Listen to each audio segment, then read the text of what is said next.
بسم اللہ الرحمن الرحیم۔ السلام علیکم، آپ دیکھ رہے ہیں DDP انالیٹیکا۔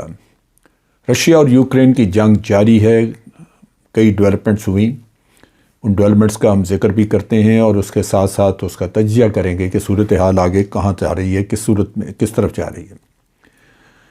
اس صورتحال کو بگاڑنے میں نیٹو کا بہت بڑا ہاتھ ہے۔ پہلے تو نیٹو نے اور امریکہ نے زبردستی اس قصے کو اچھال کے ان دونوں ملکوں کو جنگ کی نہج تک پہنچایا۔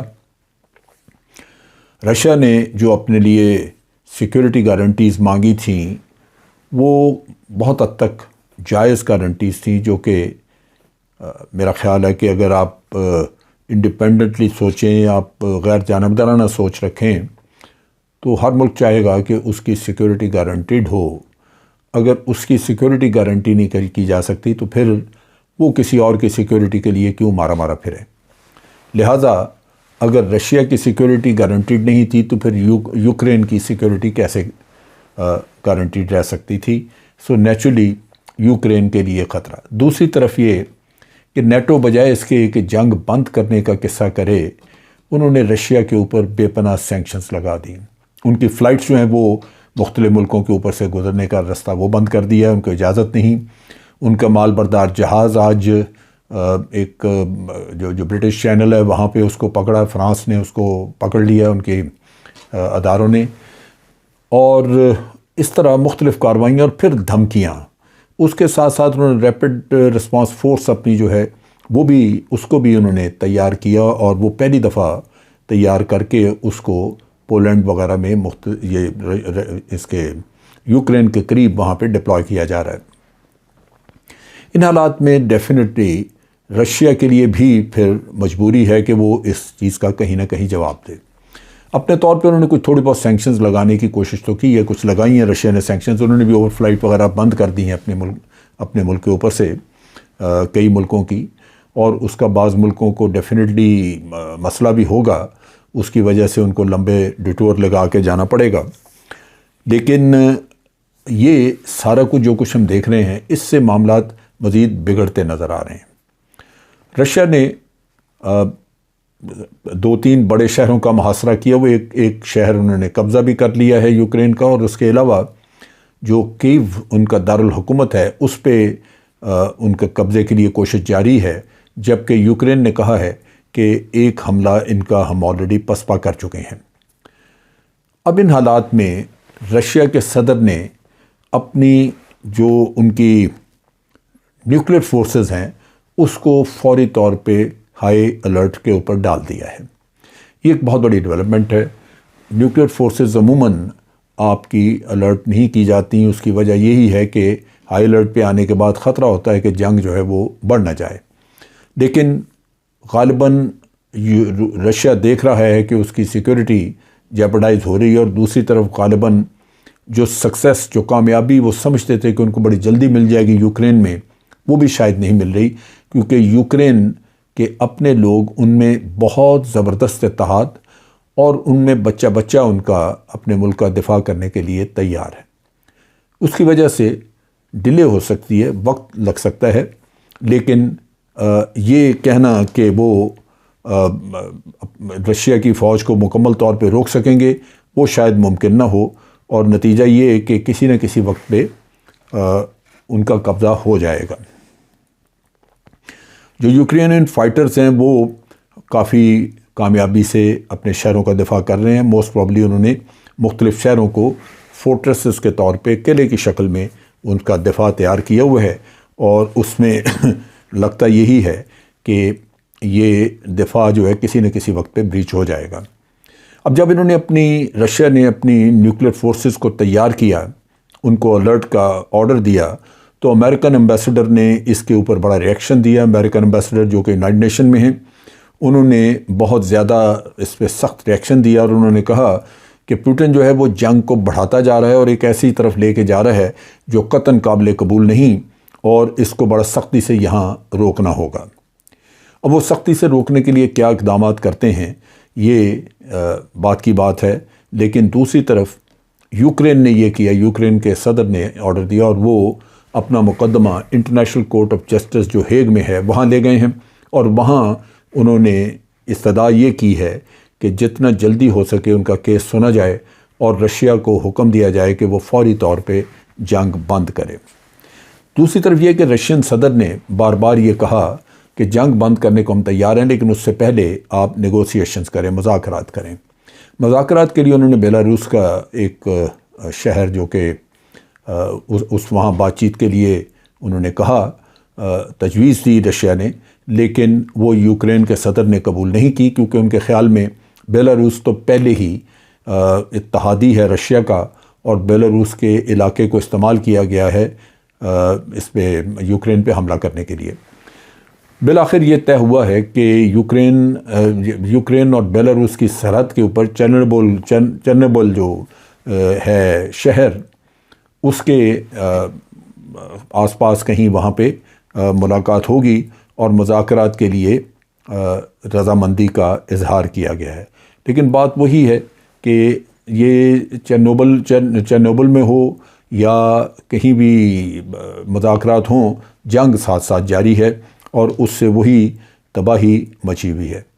اب چیز یہ ہے کہ ان حالات میں امریکہ کا یا مغربی دنیا کا کوئی کنسٹرکٹیو رول نظر نہیں آتا۔ وہ اپنے مقاصد کے لیے لگے ہوئے ہیں، کنڈمنیشن کر دیں، پابندیاں لگا دیں اور ہتھیار بھیج دیں۔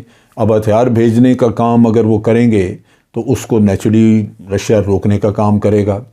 یہ وہی رستے ہیں، ہنگری کا رستہ ہے، رومانیہ کا رستہ ہے، یا کسی حد تک آپ کہہ لیجئے کہ پولینڈ وغیرہ سے وہ ہتھیار اندر بھیج سکتے ہیں۔ اگر ویپن بھیجیں گے جنگ بڑھے گی۔ سو مغربی دنیا جنگ ختم کرانے کا کوئی کام نہیں کر رہی، وہ اپنا مقصد پورا کر رہے ہیں کہ رشیا کو کمزور کیا جائے۔ اب رشیا جو ہے وہ اس چیز میں جب کارنر ہوا پڑا ہے تو اس کے ریئیکشن بڑے وائلنٹ ہو سکتے ہیں، بڑے وائلنٹ ریئیکشن ہو سکتے ہیں، جس سے جنگ بڑھ بھی سکتی ہے۔ باوجود اس کے کہ یہ رشیا نے یہ جنگ جو تھی وہ ایک اسپیشل آپریشن کے طور پہ، ایک ملٹری آپریشن کے طور پہ شروع کی تھی، جس سے لگتا یہ تھا کہ یہ کوئی بہت بڑی جنگ نہیں ہوگی، لیکن اس کے باوجود جو اس کے مضمرات آگے نظر آ رہے ہیں اور جیسے جنگ بڑھ رہی ہے، وہ خاصی الارمنگ سچویشن نظر آ رہی ہے۔ اب نیوکلیر جو آرسنل ہے اس کو آپ نے ہائی الرٹ پہ جب ڈال دیا تو نیٹو یا تو اس سچویشن کو ہینڈل کرنے کے لیے کوئی پیسفل میئرز کی طرف آئے، مغربی دنیا، لیکن اگر وہ نہیں آتے اور اس میں وہ بھی اتنا ہی اگریسو ایک پوسچر اڈاپٹ کرتے ہیں تو دنیا ایک بہت بڑی خطرناک جنگ کی طرف بڑھ سکتی ہے۔ یہاں پہ ہم یہ دیکھتے ہیں کہ نیٹو نے پہلے دن سے ہی، مغربی دنیا نے، امریکہ اور نیٹو، انہوں نے پہلے دن سے ہی بہت ہی اگریسو پوسچر اڈاپٹ کیا اور بڑی اگریسو قسم کی سٹیٹمنٹس رشیا کے خلاف دیتے رہے ہیں، جبکہ اس زمانے میں اس وقت پہ رشیا نے ابھی یوکرین پہ حملہ بھی نہیں کیا ہوا تھا، لیکن یہ روزانہ کی بنیاد پہ ان کی کہانیاں سننے میں آتی تھی کہ امریکہ کہہ رہا ہے کہ بس آج حملہ ہوا کہ کل ہوا، اور انہوں نے اس کی گارنٹیز جو مانگیں، جو معاہدہ کرنا چاہ رہا تھا رشیا، اس کو اٹھا کے باہر پھینکا۔ یہ توہین آمیز رویہ بھی تھا ایک بڑی طاقت کے لیے، اور اس کے ساتھ ساتھ ایک تکبرانہ حرکت تھی جو لازماً رشیا ہضم نہیں کر سکا۔ رشیا کے صدر نے اپنے لوگوں کو بتایا کہ آپ نے دیکھا کہ پہلے دن سے ہی امریکہ اور نیٹو یہ انتہائی غیر دوستانہ اقدامات اٹھاتے رہے، ہماری اکانومی کو تباہ کرنے کے لیے انہوں نے کام کیے، وہ کرتے رہے اور اب بھی کر رہے ہیں۔ جو سینکشنز لگائی ہیں وہ ساری غیر قانونی ہیں، غیر قانونی سینکشنز لگا کے ہمیں کہتے ہیں کہ آپ کا حملہ غیر قانونی ہے۔ یہ ساری چیزیں اگر غیر قانونی ہیں تو سب کو غیر قانونی کام پھر بند کرنے چاہیے۔ اب نیٹو کنٹریز جو ہیں، ان میں اس وقت تک تو سوائے پیوٹن کے اوپر حملوں کے اور اس کے سینکشنز روزانہ کی بنیاد پہ ایک نئی سینکشن لگانے کے، اور کوئی ریئیکشن نظر نہیں آ رہا، وہ نہیں دیکھا جا سکتا۔ لیکن ہم یہ ضرور دیکھ رہے ہیں کہ رشیا کے ٹینک، ان کی بختربند گاڑیاں اور ان کی توپیں یہ یوکرین کی سڑکوں پہ پھرتی نظر آ رہی ہیں، اس سے بعض جگہوں پہ فائرنگ وغیرہ بھی ہوئی ہے، بعض جگہوں پہ گولہ باری بھی کی گئی ہے۔ اس سے لگتا یہی ہے کہ یہ جنگ جو ہے یہ فوری طور پہ ختم ہونے والی نہیں، اور رشیا ہو سکتا ہے کہ جب تک اپنے اہداف پورے نہیں کر لیتا وہ جنگ کو نہیں روکے گا۔ مذاکرات جو ہیں وہ کب شروع ہوتے ہیں؟ جگہ کا تعین ہوا، لیکن ابھی تک مذاکرات کے شروع کرنے کا وقت مقرر نہیں ہوا۔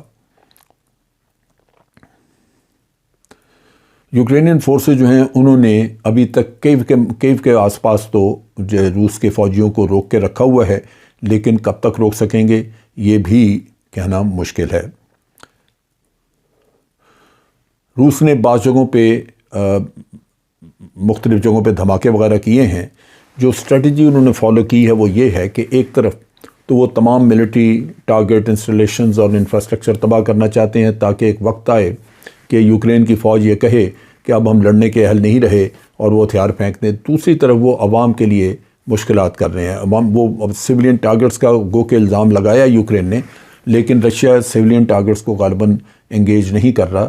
وہ گیس کی پائپ لائن انہوں نے اڑائی ہیں، میرا خیال ہے وہ اسی طرح ان کا بجلی کا نظام جو ان کے نیوکلیئر ریئیکٹرز ہیں ان پہ قبضہ وغیرہ کر کے تاکہ بجلی سپلائی وغیرہ رکے۔ تو جو یہ سیوک فیسلٹیز ہیں ان کو موسٹ پرابلی وہ چوک کریں گے، جس سے کہ عام آدمی کے لیے وہاں پہ وقت گزارنا مشکل ہو۔ ہیٹنگ سسٹم آپ کے خراب ہو جائیں یا بیٹھ جائیں، بند ہو جائیں، سخت سردی ہے وہاں پہ، لائٹ نہ ہو، بجلی نہ ہو، تو کام کرنا مشکل ہو جائے گا۔ بہرصورت اب ایک طرف تو یہ انٹرنیشنل کورٹ آف جسٹس میں کیس پرسو کیا جا رہا ہے، دوسری طرف مذاکرات کی کہانی شروع ہو گئی ہے، اور یورپین ملک جو ہیں وہ دور سے تماشا دیکھ رہے ہیں اور اس جنگ کو ٹھنڈا کرنے کا کوئی بھی طریقہ کار وہ اختیار نہیں کر رہے۔ یہ وہ ظلم ہے جو کہ وہ یوکرین کے ساتھ کر رہے ہیں۔ میدان جنگ یوکرین ہے، تباہی ان کی ہو رہی ہے، اور دوسرے ملک اگر سینکشنز لگا رہے ہیں یا کچھ اور کام کر رہے ہیں تو اس سے یوکرین کو کیا فائدہ؟ اصل چیز یہ ہے کہ رشیا تو بھی تکلیف میں ہے، لیکن یوکرین تو تباہ ہوتا جا رہا ہے۔ یہ وہ چیز ہے جس سے بچنے کے لیے ہمیشہ لیڈرشپ جو ہے اس کو بڑا سوچ سمجھ کے فیصلے کرنے چاہیے۔ جنگوں میں اپنے ملکوں کو جھونکنا در حقیقت نہ صرف عوام کی تباہی، آپ کے ایسٹس کی تباہی، بلکہ معاشی طور پہ ملک کئی سال پیچھے چلے جاتے ہیں۔ اب جو بلڈنگیں اور چیزیں تباہ ہو رہی ہیں، جو انفراسٹرکچر تباہ ہو رہا ہے یوکرین کا، کیا وہ فوراً بن جائے گا؟ اس کو اگر دوبارہ انسٹال کرنا چاہیں گے، بنانا چاہیں گے تو پیسہ بھی بہت درکار ہوگا، اور اس کے ساتھ ساتھ وقت بھی بہت لگے گا۔ اس وقت تک عوام بھی بھگتتے رہیں گے۔ آج کے لیے اتنا ہی۔